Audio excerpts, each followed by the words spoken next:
اچھا قبلہ، ایک شیعہ شاعر کی شاعری عام شاعر سے کس طرح مختلف ہوتی ہے؟ ایک شیعہ شاعر شیعہ شاعر محض حسن بیان، شیعہ شاعری محض حسن بیان کا نام نہیں ہے، جی بلکہ حق و باطل کے امتیاز کا اعلان ہے۔ اب ہم اصل موضوع پہ آ چکے ہیں۔ جی آپ نے جو سوال کیا، اب یہ اصل موضوع ہے ہمارا کہ شیعہ شاعری دنیاوی شاعری سے اسی لیے مختلف ہے کہ صرف حسن بیان نہیں ہے شیعہ شاعری کے پاس۔ شیعہ شاعری جو ہوتی ہے، شیعت میں جو شاعری ہے، وہ حق اور باطل کے امتیاز کا اعلان ہوتا ہے۔ واضح فرق حق اور باطل میں ہماری شاعری، شیعہ شاعری واضح فرق بتاتی ہے، اور اس شاعری میں کربلا کی فکر، عدل مولائے کائنات، ولایت امیر المومنین، اور صبر جناب زہرا، صبر جناب زینب، اور ائمہ کی قربانیاں، اور کربلا والوں کی شہادتیں، اور پھر حق ہر دور میں حق کے خلاف کون رہا، اس کا اعلان کرتی ہے شیعہ شاعری۔ باطل پہ کون رہا، حق پہ کون رہا، اسی کا اعلان ایک شیعہ شاعر کی شاعری میں اس بات کا واضح اعلان ہوتا ہے۔ یعنی دوست اور دشمن کی جی جی جی پہچان جی کرا دیتا ہے۔ بالکل۔ جی قبلہ، آپ کے نزدیک شاعری کا اصل مقصد کیا ہے اور آپ کی شاعری کا مرکزی حوالہ کیا ہے؟ دیکھیے، میرے نزدیک شاعری کا اصل مقصد صرف داد یا مقبولیت نہیں جی کہ میں شعر پڑھوں، مجھے داد ملے اور میرا شعر مقبول ہو جائے۔ میرے نزدیک جو ہے میری شاعری کا مقصد یہ نہیں ہے۔ میرے حساب سے یہ بھی آپ جو جواب دیں، یہ بھی اصل موضوع کے بعد ضروری جی جی بالکل، یہی ہم ہمارے مجلس اور جشن یوٹیوب چینل کے جو بانی ہیں ان کا اصل مقصد یہی ہے۔ تو آپ نے بہترین سوال کیا کہ میرے نزدیک شاعری داد اور مقبولیت کے لیے نہیں ہے، بلکہ شعور کی بیداری کے لیے ہے۔ ہماری کوشش، ہم نے ہمارے اساتذہ سے یہی سیکھا، یہی حاصل کیا، اور اسی کو لے کے ہم آگے بڑھ رہے ہیں کہ شعور کی بیداری مومنوں میں، نوجوانوں میں اگر ایک شعر کسی دل میں سوال پیدا کر دے اور کسی کے ایمان کو تازہ کر دے، یا کسی ضمیر کو جھنجھوڑ دے، اور یا کسی کی معرفت میں اضافہ کر دے، تو میں سمجھتا ہوں کہ شاعری کامیاب ہو گئی ہے۔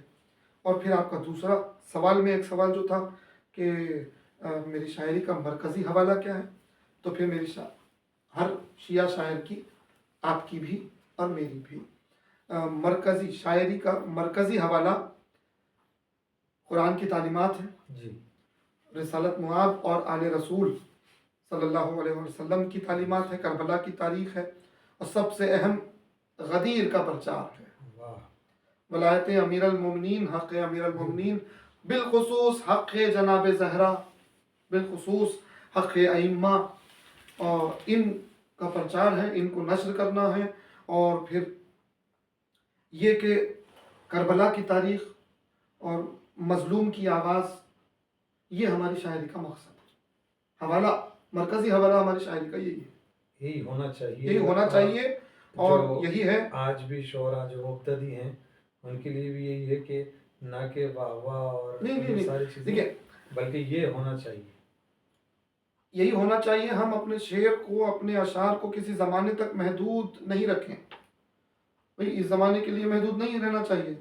اب آپ دیکھیں کہ کوئی ایک زمانے کے لیے آپ اشعار اپنے محدود نہ کریں، بلکہ ہماری شاعری جتنے رموز ہم نے بیان کیے ان کے ساتھ ہر دور کے ظالم کے خلاف، ہر دور کے اہل بیت کے دشمن کے خلاف ہماری شاعری کا حوالہ ہے، مرکزی حوالہ ہے۔ تو اس سے یہ بات جاتی ہے آج کل کے شعراء تک کہ یہ نہ سوچیں کہ میں نے بہتر کہا، اس سے بہتر کہا، یہ سب چھوڑ کے اگر اس پر دھیان دیں، اس پر غور کریں جس کا آپ نے ذکر کیا، تو مقصد تک وہ اپنے پہنچ جائیں گے. بالکل. میں نے اچھا شعر کہا, جی میں نے یہی بہت یہی شعر. میں نے بہت اچھا شعر کہا, میں اپنے آپ سے کہہ لوں جی اچھی بات ہے. اپنے دوست احباب سے کہہ لوں کہ بھائی دیکھیے میں نے بہت اچھا شعر کہا, اچھی بات. مگر میں نے اچھا شعر کہا, اس کا مقصد یہ نہیں ہونا چاہیے کہ میری تعریف ہو, میرا نام نہیں. صدقے میں اہل بیت کے آپ کا نام تو باقی رہ ہی جائے گا. جی بھائی جیسے قرآن کہہ رہا ہے وَتُعِزُّ عز منتشا وَتُذِلُّ منتشا, تو عزت کا دینے والا وہ ہے, ذلت کا دینے والا وہ ہے. اس کی راہ میں آپ قدم بڑھائیں, اس کی راہ میں صدق دل سے اہل بیت کی راہ میں اگر کچھ کام کریں گے تو ائمہ تو نوازیں گے آپ کو. مگر یہ کہ یہ کوئی دوڑ نہیں ہے جی کہ میرا شعر اچھا تیرا شعر اچھا, ایسا نہیں ہے. شعر وہی اچھا جس کا مقصد معرفت محمد و آل محمد ہو, جس کا مقصد عزاداری سید الشہداء ہو, جس کا مقصد غدیر ہو ہمارے لیے. جی. کیا شاعری کو تبلیغ دین کا ذریعہ سمجھتے ہیں؟ بالکل. دیکھیے شاعری ہمیشہ سے تبلیغ کا مؤثر ذریعہ رہی ہے, ہمیشہ سے, تاریخ گواہ ہے. وہ جو شعراء جی جی جی بالکل ائمہ کے زمانے بھائی, میں. میں نے کہا ایک تقریر وقتی طور پہ اثر رکھے گی. ایک میں حالانکہ ذاکر ہوں, خطیب ہوں, تقریر کرنے والا ہوں, میں یہ سب ہوتے ہوئے یہ بات کہہ رہا ہوں, حق ہے کہ ایک تقریر وقتی طور پر اثر رکھتی ہے, مگر ایک شعر صدیوں تک اثر کرتا ہے, نسلوں تک سفر کرتا ہے. اور پھر شاعری کا کمال یہ ہے کہ جو ایک بات ہم 40 منٹ کی تقریر میں بیان کریں, شاعر جو ہے اس مضمون کو جو ہے بڑی خوبصورتی سے 2 مصروں میں ڈھال دیتا ہے مضمون. تو بہرحال مؤثر ذریعہ رہی ہے, اور نہ صرف رہی ہے بلکہ ائمہ نے, اگر آپ دیکھیں گے کہ تحفظ ولایت کے لیے اور تحفظ عصمت کے لیے, حق اہل بیت کے اظہار کے لیے ائمہ علیہ السلام نے اس صنف کو پسند کیا. نہ صرف پسند کیا, تاریخ گواہ ہے کہ ائمہ نے اپنے دور میں اپنی موجودگی میں شاعر کو ممبر پہ بٹھایا ہے امام نے. ہمارا عقیدہ یہی ہے, اور حق روایتیں ہم اس بات کی دلیل ہیں کہ کوئی ایک ان کی شان میں لفظ کہہ نہیں سکتا جب تک ان کی اجازت نہ ہو. اور پھر چھٹے امام جعفر صادق علیہ السلام کا فرمان تو بالکل واضح طور پر موجود ہے کہ امام نے کہا کہ جو شخص ہمارے حق میں ہمارے لیے ایک بیت کہے گا, اللہ اسے جنت میں ایک بیت عطا کرے گا. یہ کیوں بیان کیا جا رہا ہے؟ امام یہ کیوں کہہ رہا ہے کہ آپ شعر کہہ دیجئے ایسے ہی نہیں. اس کا مطلب جیسے ائمہ نے, 8ویں امام نے دعائیں دی ہیں ان حضرات کو, ان لوگوں کو, رحمت الہی کی دعا مانگی ہے ان کے لیے کہ جو اہل بیت کے امر کا, ائمہ کے امر کا احیاء کرتے ہیں, احیاء ان کے امر کو زندہ کرتے ہیں, ان کے کلام کے رموز کو پہنچاتے ہیں دوسروں تک. تو امام نے دعا کی ہے. دیبل جیسی ہستی, فرزدق جیسی کڑیاں موجود ہیں تاریخ میں کہ انہوں نے ائمہ کو براہ راست قصیدے کہے, امام کے براہ راست سامنے امام کے, اور امام نے سراہا, امام نے عطا کیا. تو اسی لیے شاعری ہمارے لیے, میں دنیا کی بات نہیں کر رہا ہوں, ابھی ایک شیعہ شاعر کی حیثیت سے اگر دیکھا جائے تو شاعری ہمارے لیے عبادت کا درجہ رکھتی ہے. کیوں؟ اسی لیے کہ یہ ذریعہ ہے مؤثر, سب سے بہترین ذریعہ ہے تبلیغ ولایت امیر المومنین, تبلیغ کربلا کے لیے, تبلیغ دین کے لیے مؤثر ذریعہ. اگر آپ دیکھیں تو زمانہ غیبت میں آپ دیکھیں, امام زمانہ کی غیبت کے دور میں ہم جی رہے ہیں, اللہ کرے امام کا جلد ظہور ہو. اگر آپ روایتیں پڑھیں گے, اور آپ واقف ہیں ایک روایت سے, امام پر کئی کتابیں لکھی گئی ہیں, اور ان میں جو غیبت کے دور میں ہماری ذمہ داریاں, امام کی غیبت میں ہماری جو 17-18 ذمہ داریاں بیان کی گئی ہیں, ان میں سے ایک ذمہ داری یہ بھی بیان کی گئی ہے کہ امام کی عظمت میں, امام کے انتظار کے لیے, ان کے گھرانے کے لیے جن کی مودت اللہ نے لازم رکھی ہے, شعر کہیں, شعر کہہ کے پڑھیں. نہیں کہہ سکتا تو دوسروں کے شعر پڑھیں. کیوں؟ کیونکہ شاعری مؤثر ذریعہ ہے. اسی لیے یہ ذمہ داری بیان کی گئی روایتوں میں. تو بہرحال جس کی زندہ مثال آپ کے اور ہمارے لیے بہت سے شعراء ہیں جن میں مایا ناز نام اگر میں لوں تو ان ناموں کے بغیر تو ہماری بات مکمل نہیں ہوگی. سرکار انیس جی سلامت علی دبیر، مرزا سلامت علی دبیر، میر ببر علی انیس اللہ مقامہ، اللہ ان حضرات کے درجات کو بلند کرے. الہی انہوں نے ثابت کیا ہے کہ شاعری تبلیغ کربلا، تبلیغ ولایت کا مؤثر ذریعہ ہے. یعنی یہ دلوں پہ چھاپ چھوڑ. بالکل بالکل. اچھا قبلہ، آپ کے نزدیک امام حسین کی فکر شاعری میں کیسے جلوہ گر ہونی چاہیے؟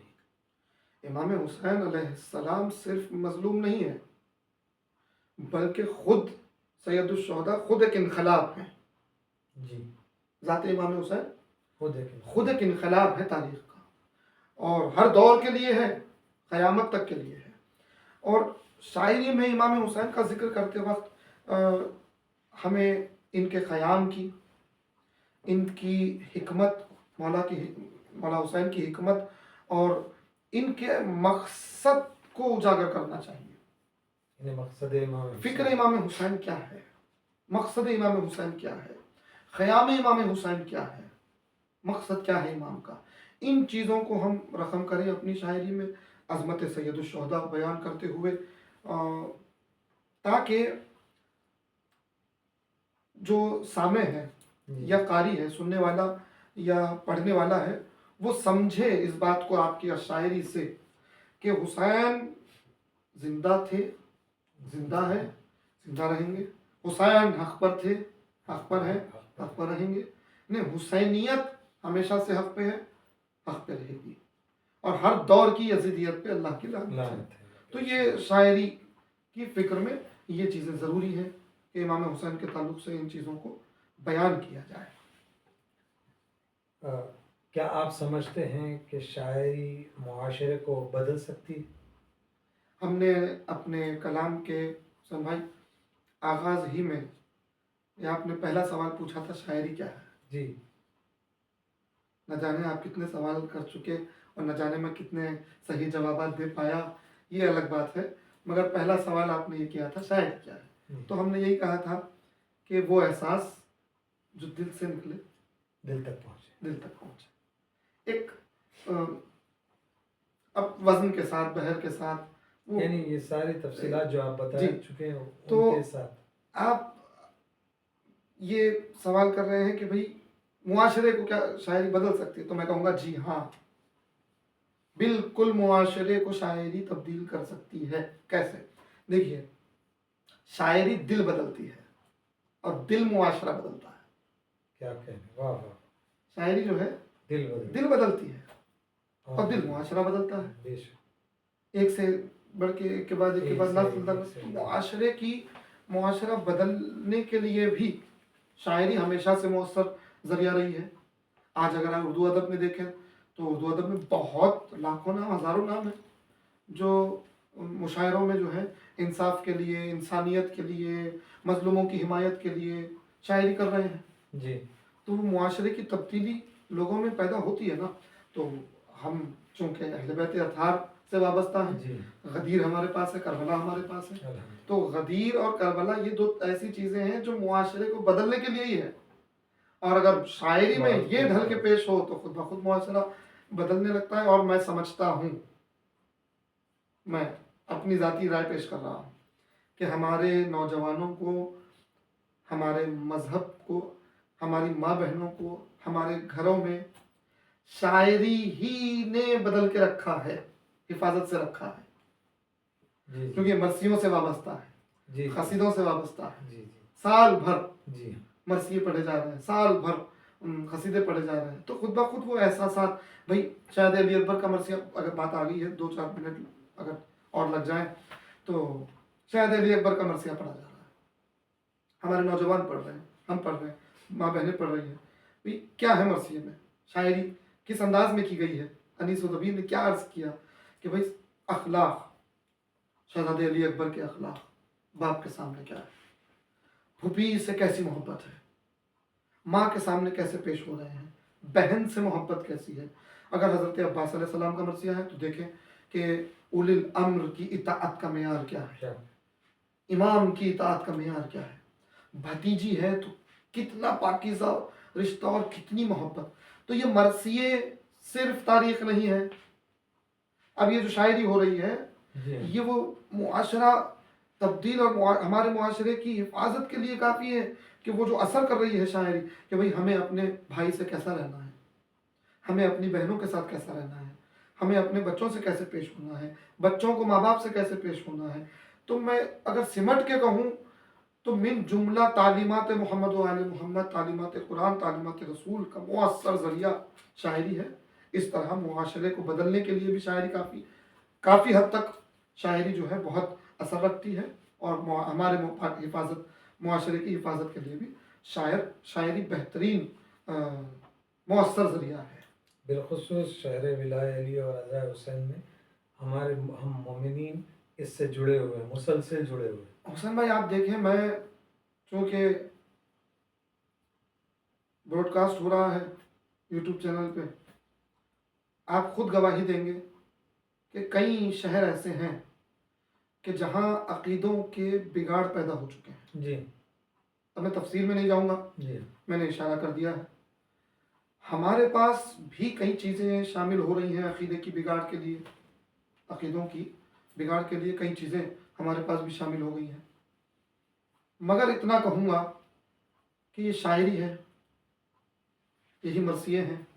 شاعری میں ہے نا مرثیے، شاعری قصیدے ہیں، منقبتیں ہیں، انہوں نے محفوظ رکھا ہے. مگر یہ کہ آج کے دور میں جو منقبتیں اور قصیدے ریکارڈ ہو رہے ہیں، آ رہے ہیں، جس میں میوزک چلائی جا رہی ہے، یہ ایک الگ رنگ آ گیا ہے. اب یہ بد اخلاقیاں پیدا ہو رہی ہیں. اللہ ان چیزوں سے بھی ہمارے نوجوانوں کو محفوظ رکھے. الہی آمین. بہرحال شاعری نے بہت بڑا کارنامہ انجام دے رکھا ہے، اور انشاءاللہ امام کے کرم سے شاعری ہر دور میں اپنا جلوہ دکھاتی رہے. الہی آمین. اچھا قبلہ، ایک آخری سوال آپ سے، نوجوان شعراء کے لیے ایک آخری سوال ہے. نوجوان اور نو آمیز شاعروں کے لیے، یعنی مبتدیوں کے لیے آپ کیا مشورہ دیں گے؟ دیکھیے، میں کوئی بوڑھا، کوئی بزرگ شاعر تو ہوں نہیں، جی جی مگر ایک خطیب ہونے کی حیثیت سے اور مسلسل میں زمانے سے شعر کہتا آ رہا ہوں، اور مولا نے مجھے اس زاویے سے بالخصوص مقبولیت عطا کی ہے. مومنین کا شکر گزار ہوں کہ وہ میرے کلام کو پسند کرتے ہیں، سراہتے ہیں. اور بس میں نے مقصد بیان کر دیا. مگر یہ جو چیزیں ہیں، ان چیزوں کے ساتھ جو بھی اللہ کی طرف سے عنایتیں ہیں، مولا کی طرف سے، اس کو نظر میں رکھتے ہوئے اپنے اساتذہ، اپنے بزرگوں سے جو ہم نے سیکھا ہے، اسی کو پیش نظر رکھتے ہوئے میں نوآمیز شعراء یا مبتدی شعراء جو ابھی کلام کہنا شروع کر رہے ہیں، چند بنیادی باتیں ہیں جو میں ان کی خدمت میں اور پیش کرنا چاہوں گا مشورے کے طور پر. کہ سب سے پہلی بات کہ وہ اسی بنیاد پہ شاعری کریں جی کہ ہمارا مقصد تبلیغ ولایت امیر المومنین ہے، جی تبلیغ عزاداری سید الشہداء ہے، تبلیغ حق محمد و آل محمد علیہ السلام ہے. اس مقصد سب سے پہلے مقصد. پھر اس کے بعد یہ مشورہ دینا چاہوں گا کہ تمام اصناف سخن کا مطالعہ کریں.